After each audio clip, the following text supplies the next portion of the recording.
Guys পড়তেছিলাম এখনই, গাড়ি সহ কাদার মধ্যে পড়তেছিলাম এখনই।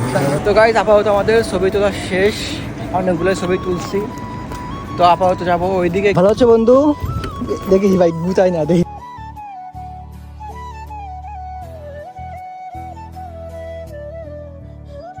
হ্যালো এভরিওয়ান, আসসালামু আলাইকুম। সবাই কেমন আছেন? আশা করি অনেক ভালো আছেন। আলহামদুলিল্লাহ আমিও অনেক ভালো আছি। তো গাইজ আমি আছি বর্তমানে ভাঙা গেট।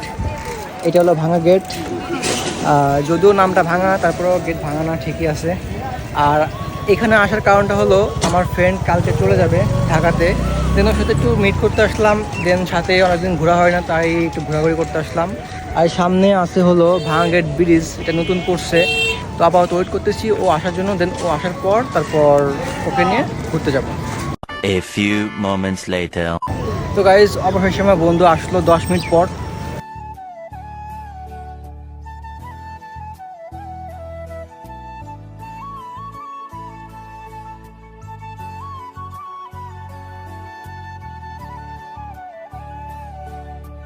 আর ওর বাইকে উঠে এখন যাচ্ছি, সরি স্কুটিতে উঠে এখন যাচ্ছি হলো ভাঙাঘাট ব্রিজে।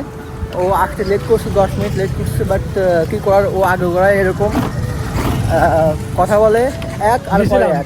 তো গাইজ ওই যে ভাঙাঘাট ব্রিজ অনেক সুন্দর, আমিও এর আগে অনেকবার আসছি বাট কখনো ভিডিও করিনি। তো ভাবলাম যে আজকে আসছি তো ভিডিও করে যাই আর আপনাদেরকে ভিডিও গিফট দিই।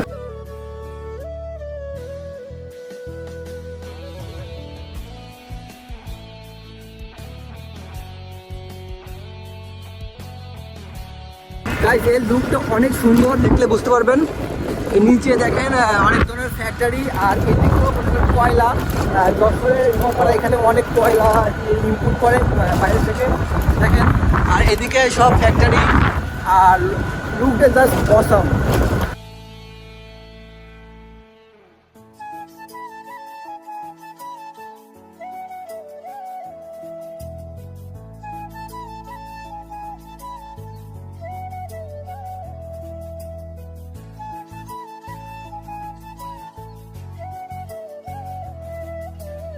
চলে আসছি ভৈরব ব্রিজ। আগে জানতাম এটা ভাঙাঘাট ব্রিজ, এখন এটা নাম হলো ভৈরব ব্রিজ জানলাম। দেখেন লুকটা কত সুন্দর, আর এই দিকটা অনেক সুন্দর লাগে। দেখেন অনেক জাহাজ, ভিউটা জাস্ট অসাম। দেখেন কত উঁচু, আমার দেখলেই ভয় করতেছে। এখন এখানে একটু ঘুরবো আর কিছু পিক তুলবো, দেন দেখা হচ্ছে পিক ভিডিও করার পর। তো গাইজ অনেকগুলো ছবি তুললাম। তো রায়হান একটা পোস্ট করছে, মানে আমার ফ্রেন্ড একটা পোস্ট দিছে, দেখেন পোস্টটা নিচে দেখেন, বললি তো মরবার। তো গাইজ ও ভাই ভাইছে, আমার তো সাহস নেই যে এখানে বসে পোস্ট করবো আর নিচে না হলেও কত ফিট হবে এখানে, তো অনেক গভীর। তো পোস্ট করছে, তো ওরা পিক তুলি, তো আর দেখা হবে কবে ঠিক নাই। তো আপাতত পিক তুলে দেখা হচ্ছে। তো গাইজ আপাতত আমাদের ছবি তোলা শেষ, অনেকগুলো ছবি তুলছি। তো আপাতত যাবো ওইদিকে গ্রাম সাইড, বাট অনেক সুন্দর। তো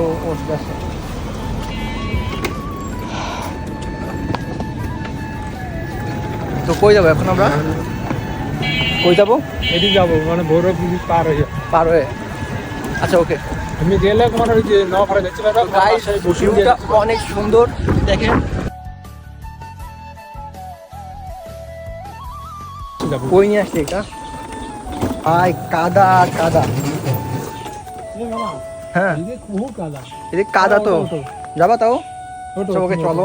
তো গাইজ জানি না রায়হানা আমারে কই নিয়ে যাচ্ছে, অনেক একটা বিলে নিয়ে যাচ্ছে, দেখা যাক। সো গাইজ এই যে বিল, এই জায়গাটার নাম কি? বিলের নাম বিলে, বাউল বিলে, মানে এরিয়াটার নাম কি জায়গা নাম জানি না।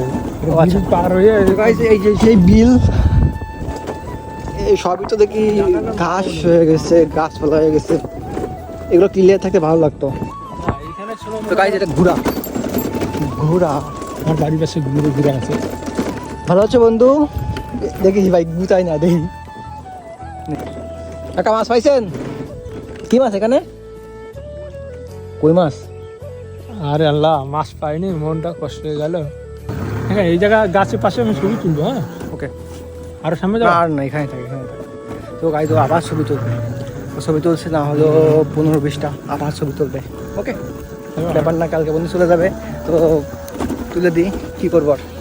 তো গাইজ এখান থেকেও ফটোশ্যুট করা শেষ, তো এখান থেকেও বের হয়ে যাচ্ছি এখন। আমি জানি না যে এখন কই যাব, সব কিছু ওরই প্ল্যান। জায়গাটা অনেক সুন্দর, বাট খুবই রিস্কি অ্যান্ড সুবিধা মনে হলো না আমার।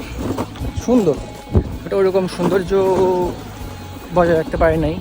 বন্ধু, বন্ধু বাই বাই, টাটা টাটা।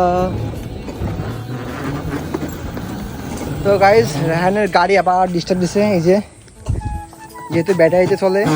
উঠবো, আটকে গেছে। তো গাইজ ওর গাড়ি আটকে গেছিল। নাও, আবার সামনে কাদা, এখান থেকে না উঠলে পারতাম। যাইতে পারবো। শিওর, দেখবেন দেখেন।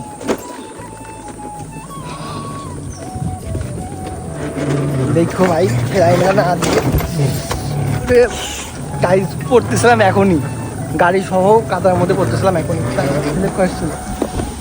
আমার লাগেছে না, আমার লাগেনি ভাই, একটু পড়ছিলাম, গাড়ি থাকা স্লিপ খেয়ে গেছিল, কোনো মতে ঠেকাইছো তুমি। আমার বন্ধুগুলো পুরো বেশি আছে আমার, তাই ওই গাড়িতে উঠছি। গাড়িতে অন্য লোক হলে আমি জীবনে উঠতাম না। আর এই গাড়ি হলো স্কুটি, বেশি জোরে যায় না, এই জন্য উঠছি। বাইক করলে আমি কারোর বাইকে উঠি না, আমার নিজের উপরে বিশ্বাস, অন্য কারোর উপরে বিশ্বাস নেই। তো গাইজ আবার চলে আসলাম ব্রিজের উপরে, আর দেখেন এখন অনেক মানুষ, এদিকে খেলা করতেছে বাচ্চারা ফুটবল। তো গাইজ আপাতত কই যাবে আবার। তো গাইজ আপাতত ছবি তোলা শেষ, এখন যাচ্ছি রায়হানদের বাসায়। তো যাও। তো গাইজ আপাতত আসলাম রায়হানদের বাসায়। আর আসার সময় একটা কাহিনী হয়ে গেছে, মানে আমরা আসতেছি, পিছে থেকে একটা কুকুর আমাদেরকে ধাওয়া করতেছে। তো কুকুরটা চলে যাওয়ার পর রায়হান গাড়ি থামাইছে, থামানোর পরে বলতেছে যে ওরে মারবো, ধরে নিয়ে আসবো। আমি বললাম যে না থাক, ওটা কুকুর, ও অত কিছু বোঝে না। তো আপাতত আছে রায়হানদের বাসায়, তো এখানে কিছুক্ষণ থাকবো, দেন বাসায় চলে যাব। মাত্র রায়হানদের বাসা থেকে রওনা করলাম বাসার উদ্দেশ্যে। আজকের মতো এখানেই মনে করেন ঘোরাঘুরি শেষ, কালকে আবার চলে যাবো ঢাকায়। আর আসবে কবে শিওর না, 3 মাস পর, তাই না? গাড়ি ঘোড়ার মধ্যে রাস্তায় ব্লগ করা একটু টাফ, তাই ব্লগটা এখানে ইন করতে হচ্ছে। আর দেখা হবে নেক্সট ব্লগে। সে পর্যন্ত সবাই ভালো থাকুন, সুস্থ থাকুন, আল্লাহ হাফেজ।